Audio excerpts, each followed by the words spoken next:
السلام علیکم ورحمۃ اللہ وبرکاتہ۔ بسم اللہ الرحمن الرحیم۔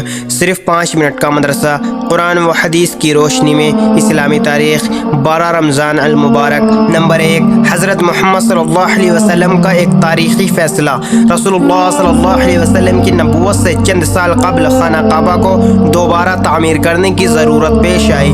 تمام قبیلے کے لوگوں نے مل کر خانہ کعبہ کی تعمیر کی، لیکن جب حجرت اسود کو رکھنے کا وقت آیا تو سخت اختلاف پیدا ہو گیا۔ ہر قبیلہ چاہتا تھا کہ اس کو یہ شرف حاصل ہو، لہٰذا ہر طرف سے تلواریں کھینچ گئیں اور قتل و خون کی نوبت آ گئی۔ جب معاملہ اس طرح نہ سنبھلا تو ایک بوڑھے شخص نے یہ رائے دی کہ کل صبح جو شخص سب سے پہلے حرم میں آئے گا وہی اس کا فیصلہ کرے گا۔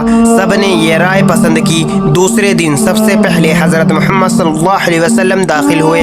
آپ صلی اللہ علیہ وسلم کو دیکھتے ہی سب بول اٹھے، یہ امین ہیں، ہم ان کے فیصلے پر راضی ہیں۔ آپ صلی اللہ علیہ وسلم نے ایک چادر منگوائی اور حجرت اسود کو اس پر رکھا اور ہر قبیلے کے سردار سے چادر کے کونے پکڑوا کر اس کو کعبے تک لے گئے اور اپنے ہاتھ سے حجرت اسود کو اس کی جگہ رکھ دیا۔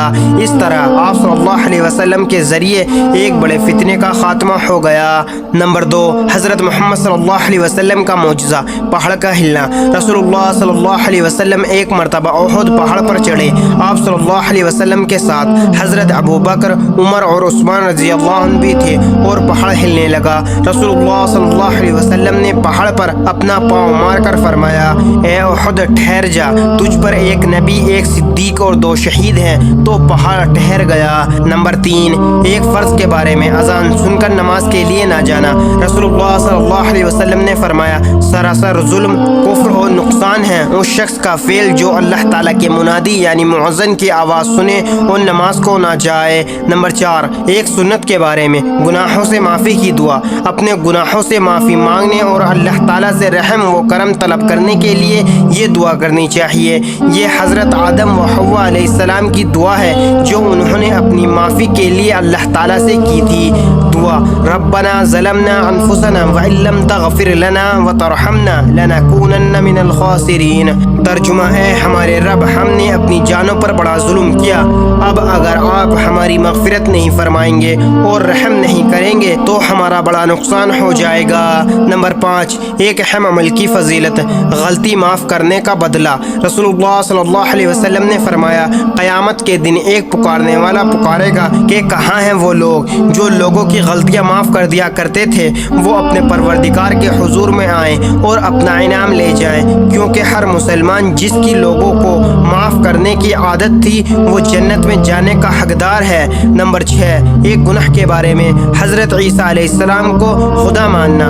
قرآن میں اللہ تعالیٰ فرماتا ہے، یقیناً وہ لوگ کافر ہو چکے جنہوں نے یوں کہا کہ مسیح ابن مریم ہی خدا ہے، حالانکہ خود حضرت عیسیٰ علیہ السلام نے بنی اسرائیل سے کہا تھا کہ تم اس اللہ کی عبادت کرو جو میرا بھی رب ہے اور تمہارا بھی رب ہے۔ یقین جان لو، جو شخص اللہ تعالیٰ کے ساتھ کسی کو شریک کرے گا تو اللہ تعالیٰ اس پر جنت حرام کر دے گا اور اس کا ٹھکانہ جہنم ہے، اور ایسے ظالموں کا کوئی مددگار نہیں ہوگا۔ نمبر 7، دنیا کے بارے میں دنیا چاہنے والوں کا انجام۔ قرآن میں اللہ تعالیٰ فرماتا ہے، جو کوئی دنیا ہی چاہتا ہے تو ہم اس کو دنیا میں جتنا چاہتے ہیں جلد دے دیتے ہیں، پھر ہم اس کے لیے دوزخ مقرر کر دیتے ہیں جس میں قیامت کے دن ذلت و رسوائی کے ساتھ دھکیل دیے جائیں گے۔ نمبر 8، آخرت کے بارے میں قیامت کے دن کے سوالات۔ رسول اللہ صلی اللہ علیہ وسلم نے فرمایا، انسان کے قدم قیامت کے دن اللہ تعالیٰ کے سامنے سے اس وقت تک نہیں ہٹیں گے جب تک کہ اس سے 5 چیزوں کے بارے میں سوال نہ کر لیا جائے۔ نمبر 1، اس کی عمر کے بارے میں کہ اس کو کہاں ختم کیا۔ نمبر 2، اس کی جوانی کے بارے میں کہ اس کو کہاں خرچ کیا۔ نمبر 3، مال کہاں سے کمایا۔ نمبر 4، کہاں خرچ کیا۔ نمبر 5، علم کے مطابق کیا کیا عمل کیا۔ نمبر 9، طب نبوی سے علاج، انار سے علاج۔ رسول اللہ صلی اللہ علیہ وسلم نے فرمایا، انار کو اس کے اندرونی چھلکے سمیت کھاؤ کیونکہ یہ معدے کو صاف کرتا ہے۔